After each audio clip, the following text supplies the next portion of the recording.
everybody. My name is Amber Zinke, and I'm excited to welcome you to today's webinar on spooling. Whether you're new to the concept or already have some experience, this session will be great for you to learn some new stuff here.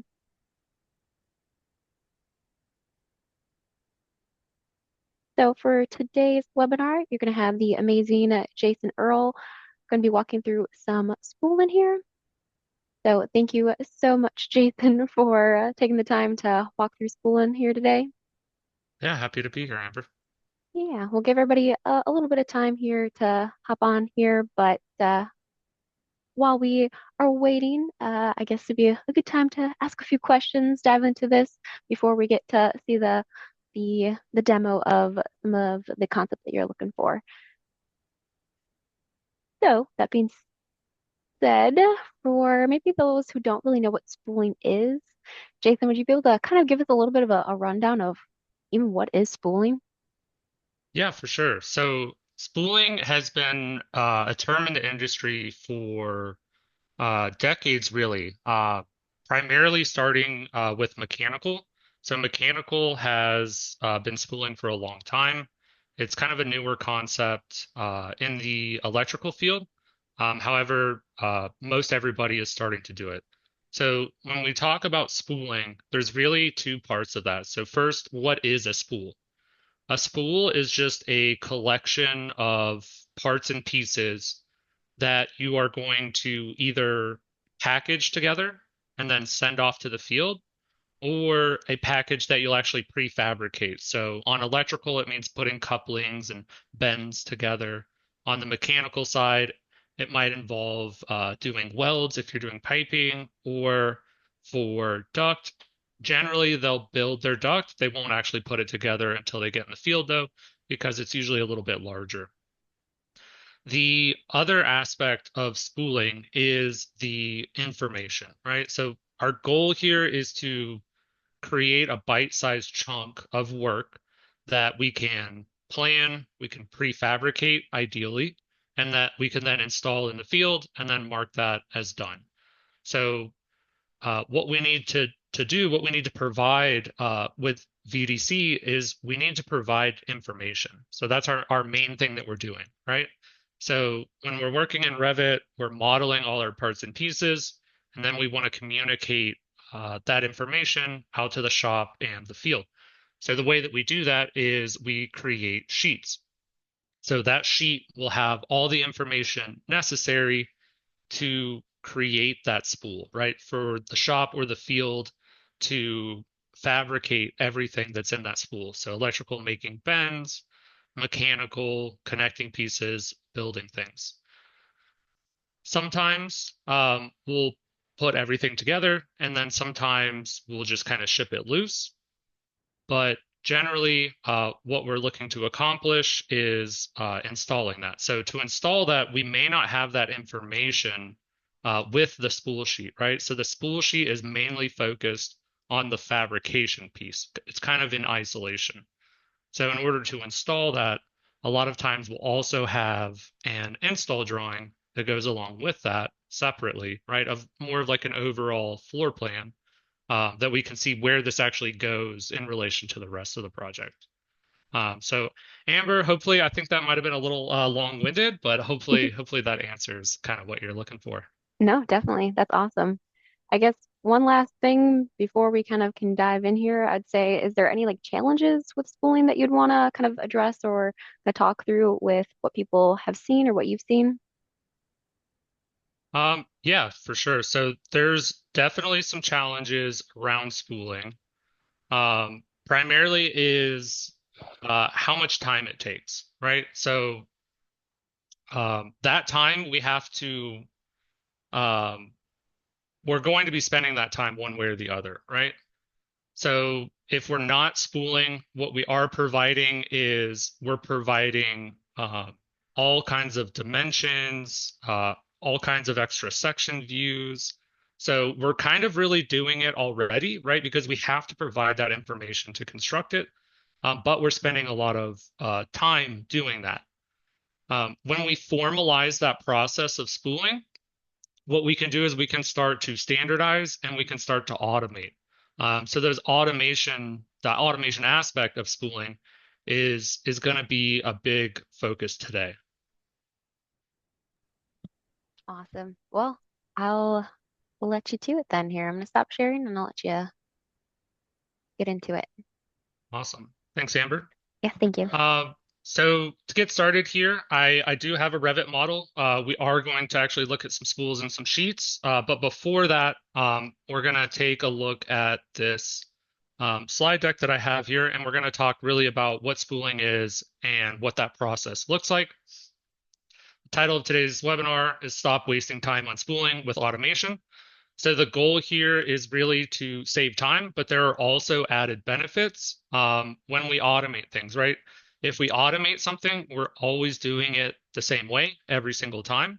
And so uh, what we get with that is we get better quality and better consistency. So not only are we saving time, but we're producing a better product as well that our customers will be happy with. So let's jump into the workflow here.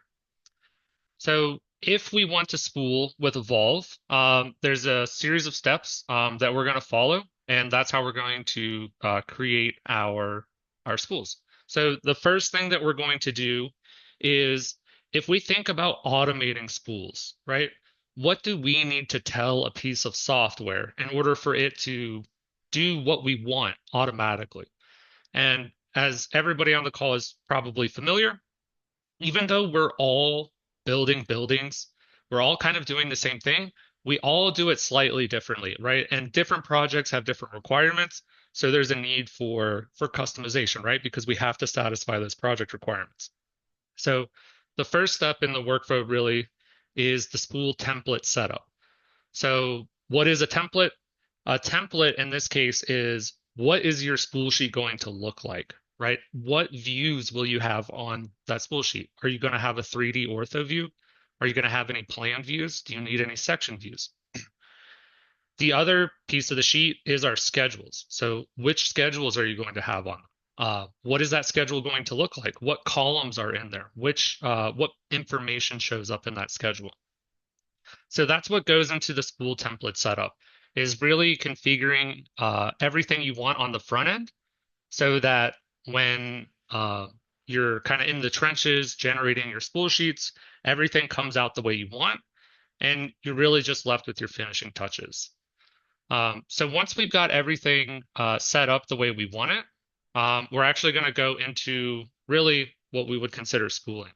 So the first thing that we need to do is define a spool. So I mentioned earlier that a spool is really just a collection of parts and pieces that are in our model that we want to build in the field. So to define spools, we're just going to start grouping things together. And we have a few different ways of grouping things together. We'll talk about that kind of as we go.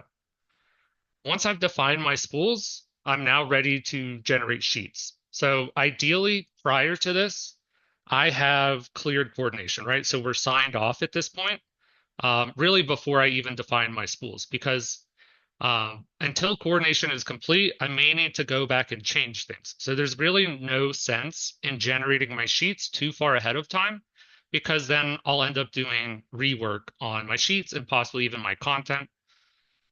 So at this point, we've cleared coordination and we're generating sheets. And this is where the bulk of the time saving comes in. Typically in Revit, if we wanted to generate a spool sheet, we'll take a look at this before we go into the Evolve way of spooling. Typically, what you would do is you would have to manually create your sheet, manually create your views, place your views on the sheet, arrange them where you like, and then you could start annotating that sheet. Evolve automates all of that for you. So think about how long it takes you to produce a sheet with Revit if you're doing it that way. If you're really good, you could probably get that down to, say, 5, 6 minutes of kind of generating everything, and then another 5 or so minutes of annotating. With Evolve, that 5 or 6 minutes is disappearing. That's all happening automatically, and a spool sheet is getting generated in about 15 to 30 seconds, depending on how much you have on there. So what we're doing at that point is cutting the time in half. So that's a huge gain right there. Once we have our sheets generated, there's some finishing touches that we're going to add. So there are things that we need to add, like tags and dimensions, and we may need some notes as well. There are some nuances around tags. Evolve Mechanical will automatically place your item number tags. So if you're numbering your parts and pieces, Evolve will place those tags. You would just then need to arrange them. Evolve Mechanical will also place some of your dimensions. Sometimes you may want to clean that up a little bit, or you may change some of the dimensions depending on your needs. But it's automating a lot of that. On the electrical side, with our latest update, we've introduced a new tagging tool that's also on mechanical. That will save you time. You can just execute that and place all your tags, and then you would place dimensions. So we get our finishing touches, our kind of subjective annotation, getting it to look the way we want. And then we're really done with our sheet. At that point, when we're ready to send it out either to the field or to the shop or send it somewhere for review, we're going to publish our sheet. So at that point, we're going to send deliverables. That may be a PDF if we're just sending a sheet. On the mechanical side, we typically have at least one or two other deliverables with that. A PCF if it's going straight to a machine, or an MAJ if it's going to go to cam duct and then go off to machines in the shop there. So we're able to send our deliverables, and then Evolve also has some other tools that can help with that if you're doing that in bulk, especially. All right. So at this point, let's take a look at what this spooling workflow actually looks like in Revit, and hopefully kind of understand a little bit better what I'm talking about here. All right. So we are in a project here. This is our sample model. So within this, we have a few spools already set up, and we have a few sheets. First, I'm going to show you what the finished product looks like, and then we're going to work our way back and talk about how we got there. So within that, I've got my Evolve Electrical tab up here at the top, and then I have my prefabrication section. So we've got a host of other tools. So really what we're talking about is a small piece of Evolve, but it's hugely impactful. And that's why we're focusing on that today. So within here, we can do things like we can define a spool, we could modify a spool, and then we could delete spools. But before we go into defining spools, like I said, let's take a look at one of these sheets and see what it looks like. So within here, what I've just opened is called our prefab manager. This lets me manage all of my spools. So if I've created my spools, I can come here, I can create sheets. I could delete those spools if I needed to. I can renumber things. So our renumbering tool, I can automatically number things. Within those, I can open my sheets. More importantly, though, I can see which spools I have and haven't created sheets for. I can also status these. So this is a great tool for me to manage all the spooling on my project. Depending on the size of the projects that you work on the smaller side, you may have 100 spools in a project. On the larger side, you could have many hundreds, even into the 1,000+ mark. All right, so let's open a sheet here. So this is also another kind of little nice quality of life benefit here is I can just open my sheet directly from here if I've got a sheet created from that. Let's see. Let's open one with some conduit. So the model that I will be working with today is based on electrical. However, these same concepts apply for electrical and mechanical. Really, what we're talking about here at the end of the day is automation to provide information and generate these sheets.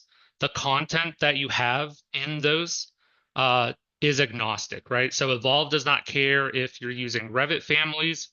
It does not care if you're using fabrication ITM parts.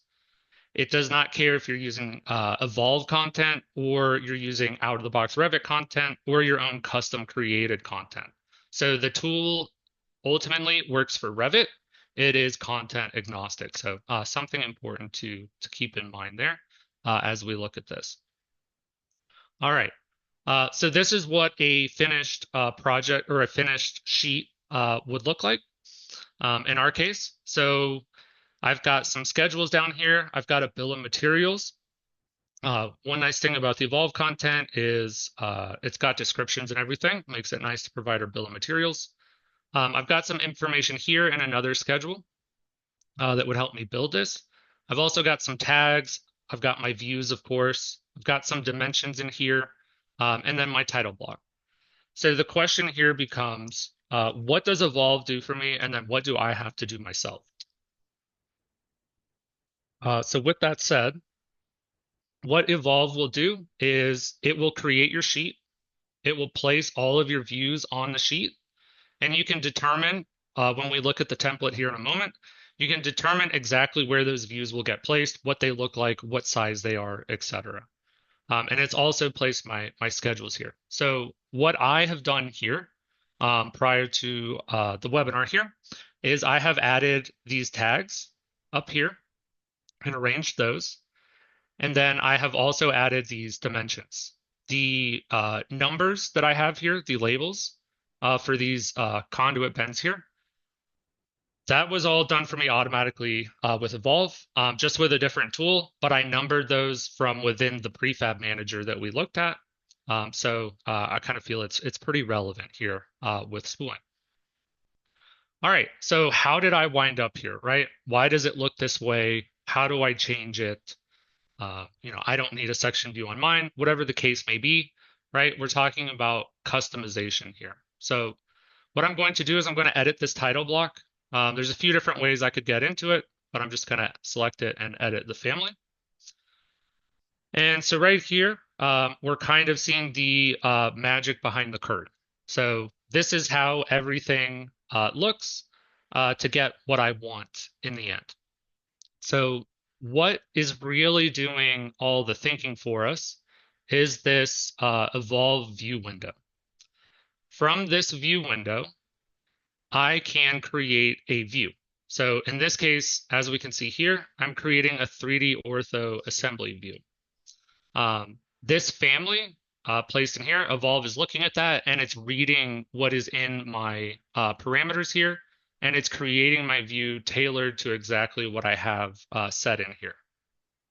So within this, I can do things like determine whether what type of view it is. If it's a section view, I can determine what direction it's looking. Same for 3D views. There's a key piece here called a view template. So Revit has the concept of view templates. The way that we make your views look the way you want is by applying that view template. This is actually a really good moment here. So one question I have for everybody, we're going to run a poll here in a second. Amber will fire that up. So a question I have for everybody is, when I talk about view templates, right, do you understand what I'm talking about with a view template? So how long have you been working in Revit? So let's see here. I think we should have a poll popping up now. So yeah, so either you're kind of not currently in Revit, maybe you're thinking about going to Revit, and that's why you're on here to see if there's something in here that's worth going for. A 0 to a year, so maybe just started in Revit. 1 to 3 years, we started a little while back. 3 to 5 years, and then we've been in Revit for a long time, over 5 years. All right, so we'll give it a second here. I'll let those answers roll in, and we'll keep going here.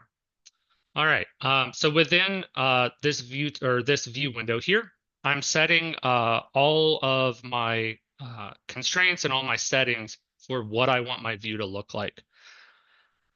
One thing that you might be asking is, right, when these views get placed on the sheet, what view scale are they placed at? Well, we have options for that. If you can think about it, we probably have an option for how you can control that view.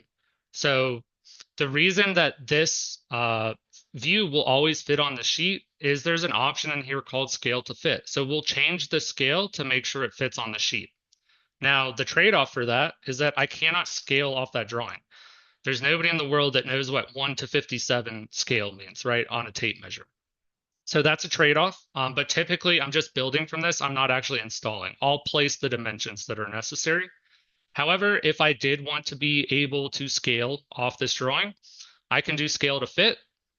There's an option for that. However, I just may need to adjust my views after they've gotten created.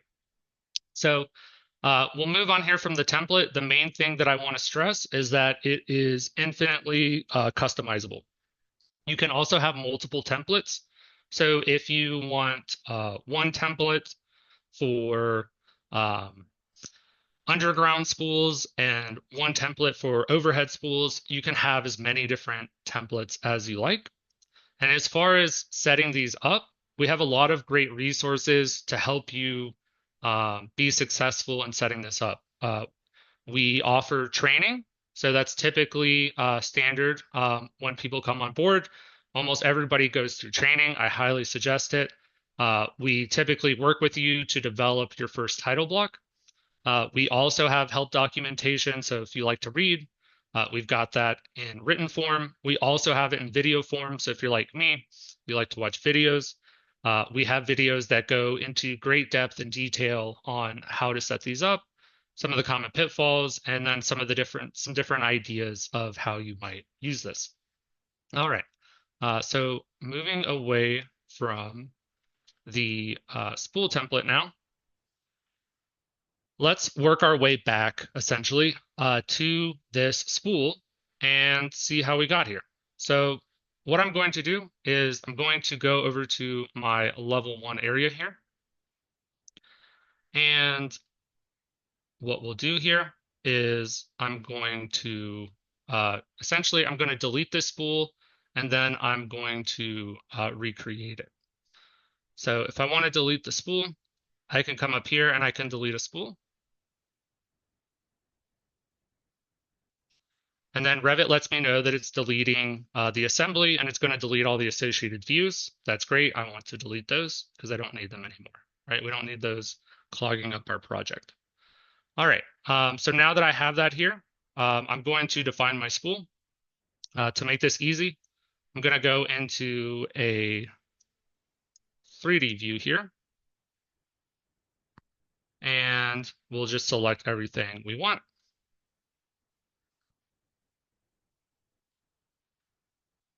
All right. Actually, so let's start back in the plan view. It can be a little crowded. So depending on what you want to get in your spool, you may want to hide certain things like light fixtures, or we can just do what I'm about to do. I'm going to hit define spool. I need to give it a name. So I'll call this overhead rack 1. And then I have some other options in here, but we'll not worry about those. I can have it create my sheet right away if I want as well. So I'll hit OK. And then I'm simply going to select all of the parts and pieces that I want in my spool here. So maybe I don't want those up here. Maybe we're just talking about this section here. We'll have the other equipment be separate.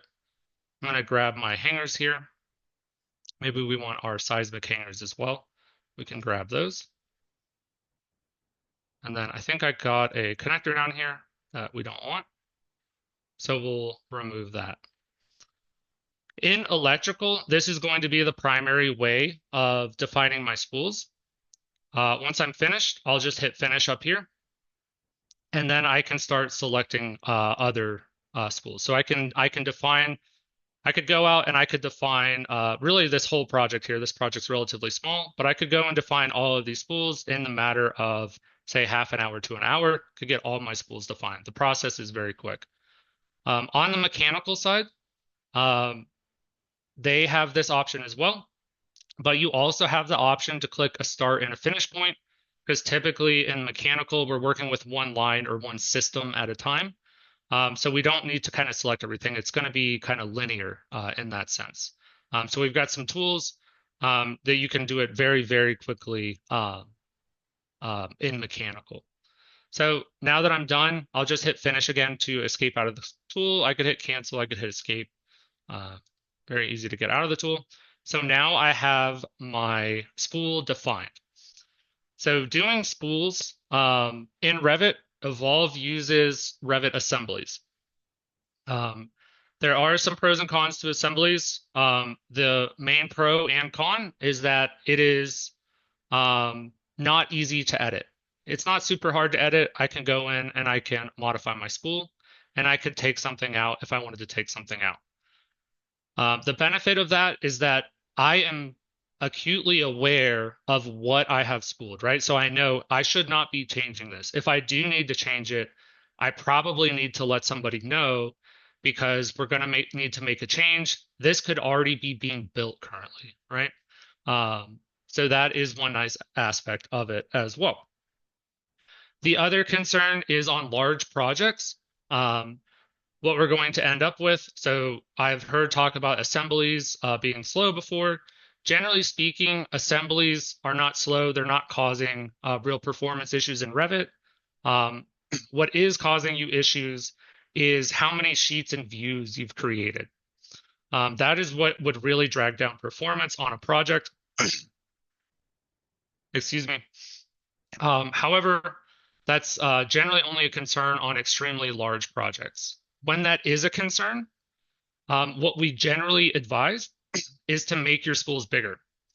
On mechanical, we'll see sometimes from a VAV, we'll see almost an entire system, right? From a VAV on out uh, to all of our dampers, we'll see all of that in one spool, right? You could have a couple 100 feet of duct in a single spool. In piping, generally their requirements are around welds. So when you have a change of direction, a critical dimension there, they will generally break those up, and that's kind of the fact of the business there. And then with electrical, we have a little bit different circumstance. So in my experience, what I typically see people do is they'll do 10 feet or maybe 20 feet at a time. This is great if you're going to prefabricate it and you're going to actually tie everything down to the racks. So we're going to put our strut straps on, however we're supporting that content, and then kind of lift it up or hoist it already pre-built and just set it in place in the field. However, that's not the most common thing I've seen. Typically, it gets sent loose and then it gets assembled on site and then installed.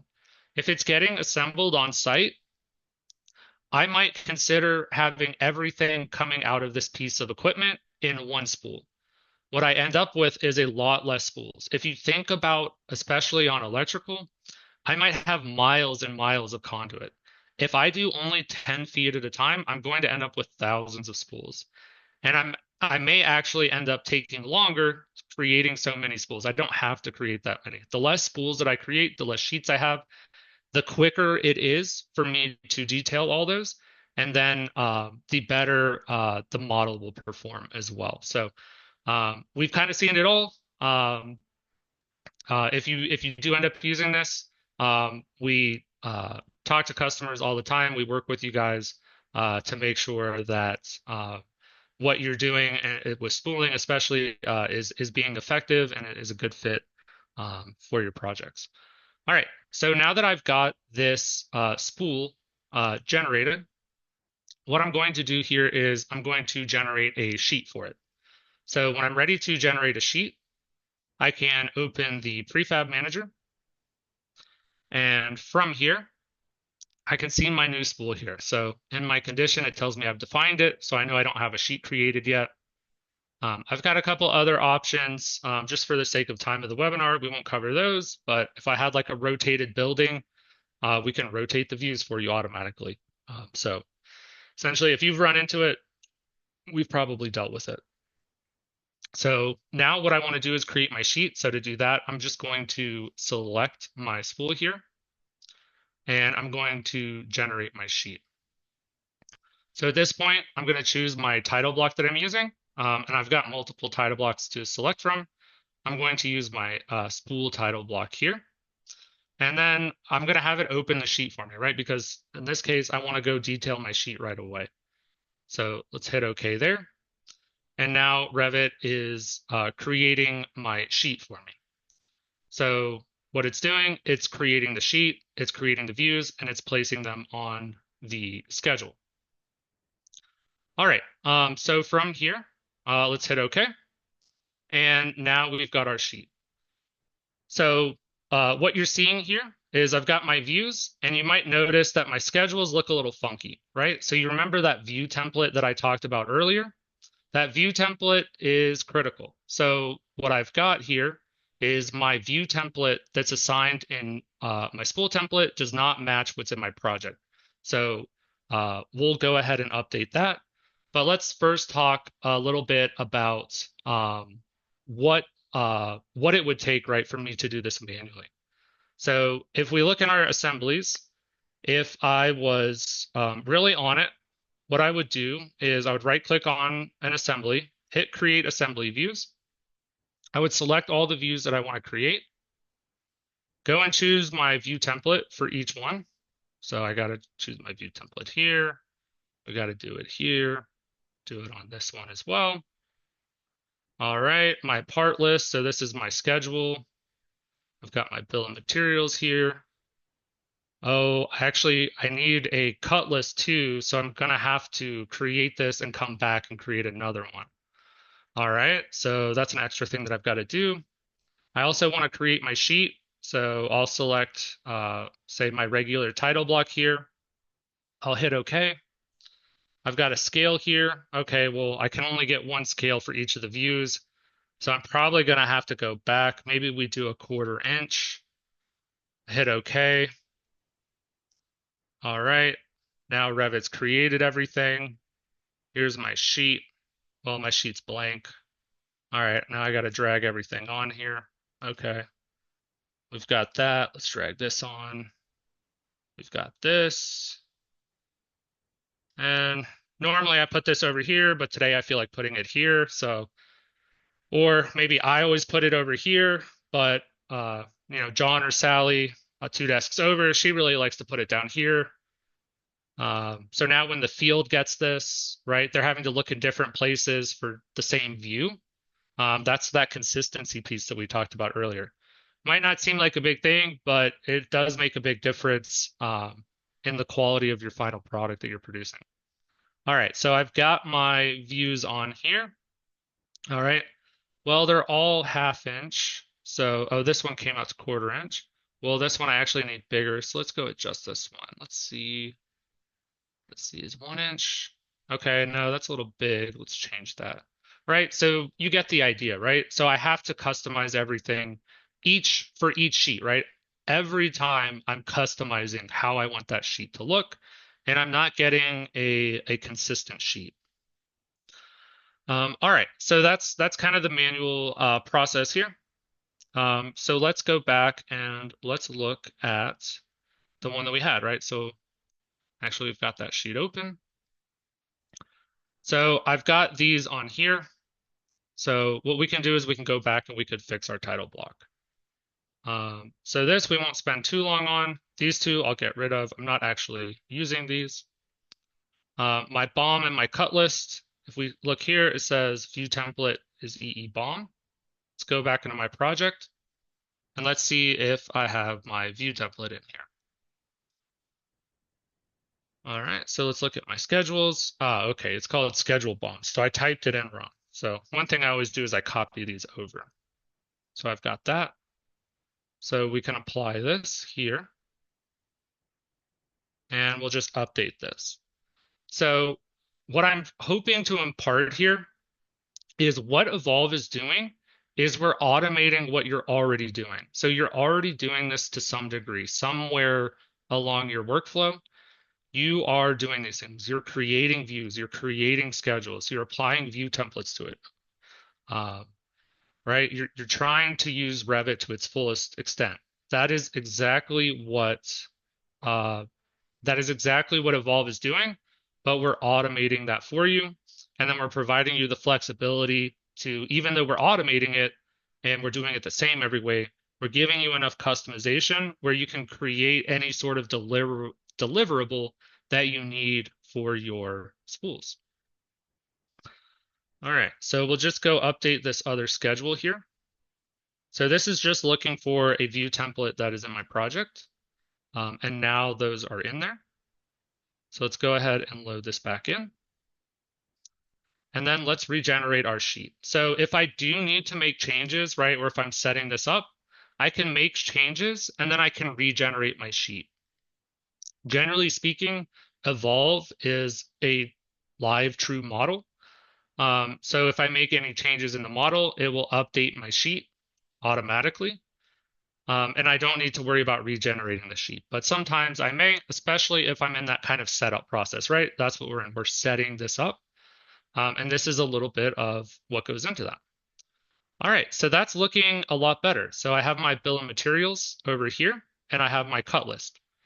So again, just taking Revit and really exploiting everything that's there and automating as much as possible.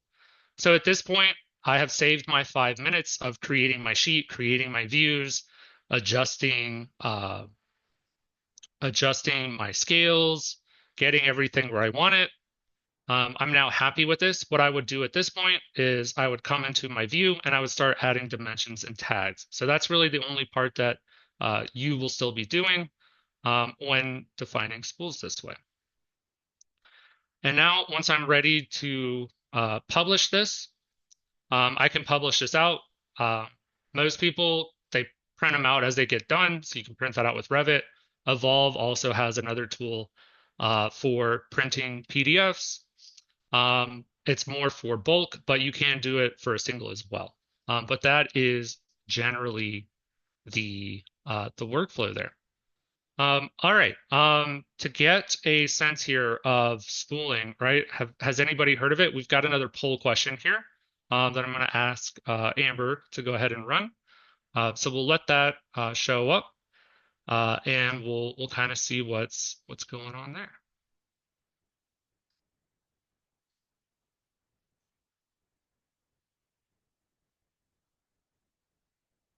All right. All right. So it looks like all the questions have gone out. So I'll just kind of cover real quickly in case anybody's just kind of listening along, kind of as they work or as they do something else. So we talked about how long have you been in Revit? So it looks like most of the people have been in Revit for at least some time, maybe a little relatively new. Are you spooling in Revit? So that is another question. It looks like most people are currently spooling and using Revit. Hence why you might be here to see if there's a better way. There most certainly is. Are you prefabricating, right? So ultimately, what this lends itself towards is prefabrication. That's generally the goal nowadays is we want to prefabricate offsite.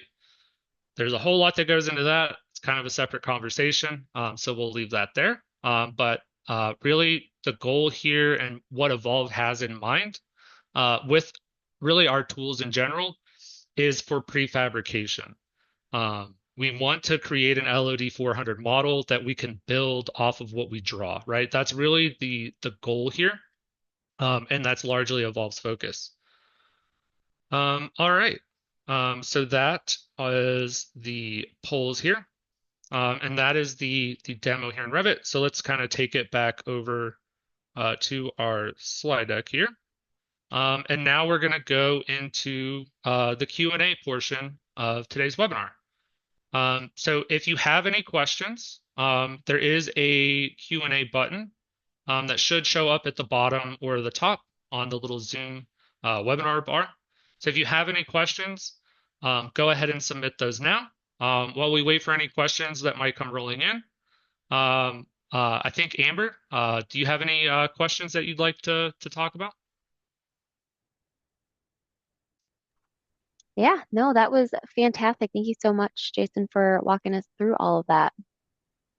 I guess one thing, so kind of looking at all this process and some of the things that you have experienced kind of firsthand, what would you say is like maybe the number one tip that you'd give someone when it comes to kind of getting into schooling for the first time?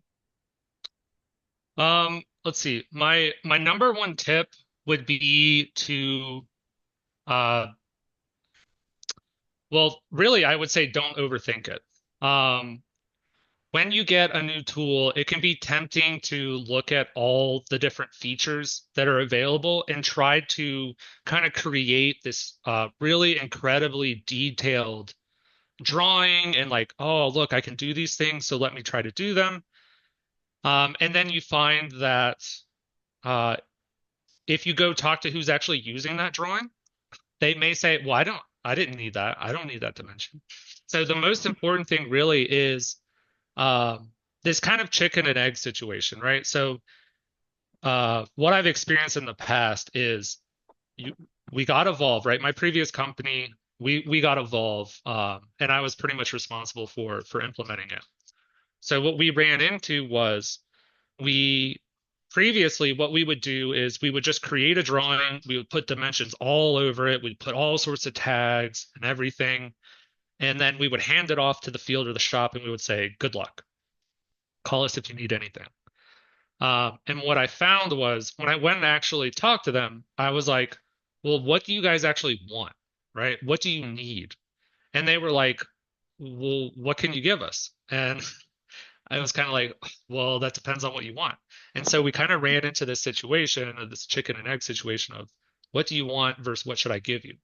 So what I did was I started out really simple. I kind of made my judgment. I had previously worked in the field. I did an apprenticeship for about 5 years. So I gave them the information that I thought they needed. And we cut out a ton of dimensions. We cut out a ton of tagging. That's another thing with Evolve, especially on the electrical side. You can cut out all your bend dimensions. So I really tried to pare down what we were giving them, and then we worked from there. So we produced a drawing that we could create really quickly. And then we went to the shop. We said, is this enough information? Do you need anything? And then we really just tweaked it from there. So that would really be my advice for getting started is right, just go and talk to them, find out what they need, and work together. I love that. So keep it simple, but also communication. Love it. Absolutely. Awesome. Perfect. Well, is there anything else that you would maybe suggest in the way of maybe like things that you've noticed that maybe like mistakes that people have made within there kind of goes hand in hand with that communication, but anything else that like mistakes that you've seen along the way that maybe somebody's done when it comes to getting into spooling? Um, I would say the number one mistake, at least with Evolve, is um, trying to just kind of figure it out on your own. I know a lot of us, especially myself, we're tinkerers. Like we like to play with things. We like, to say, hey, I'm smart, I can figure it out. I thought the same when I first started, and I quickly learned that there were so many kind of options for me to create what I wanted that I really didn't know what I was doing starting out. So my main piece of advice there would be use the resources available to you. Evolve is a great resource. Um, take advantage of those would really be the main thing that I would say. Don't try to go it alone. Of course, you can. I'm sure everybody on this call is smart enough to figure it out, but we do spend a lot of time working with customers and really setting you up for success.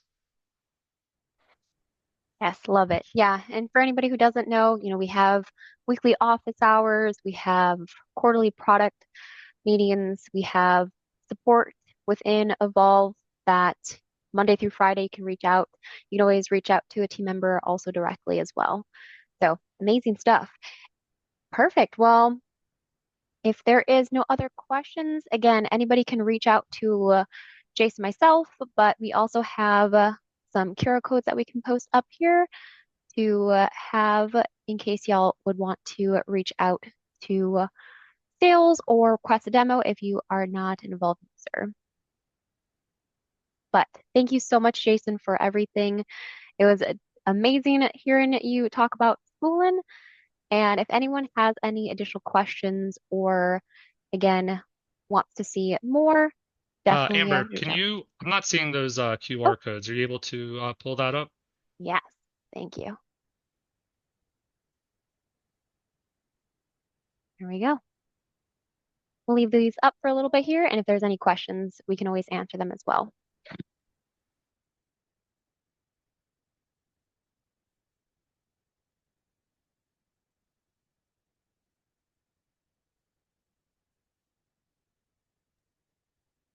All right. Well, everyone has an amazing day and feel free to reach out to us or request a demo. Thank you all.